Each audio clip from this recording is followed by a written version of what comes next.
Connect PowerOffice to any AI assistant with Peliqan's MCP server.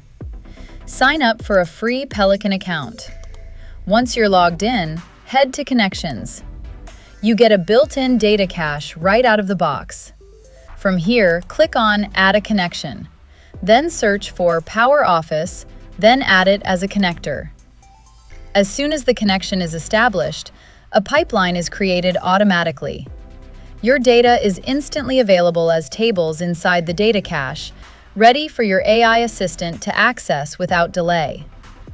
Now open your preferred AI assistant, for example, Claude. Head to Customize, then Connectors. Click on Add Connection and select Add Custom Connector. Enter a name and the Peliqan MCP URL and click on Add. That's it. Claude is now connected to your PowerOffice data and can read it instantly. Just describe what you need, and Claude will query your data through the Peliqan MCP or even take actions, like creating a draft invoice for customer Acme.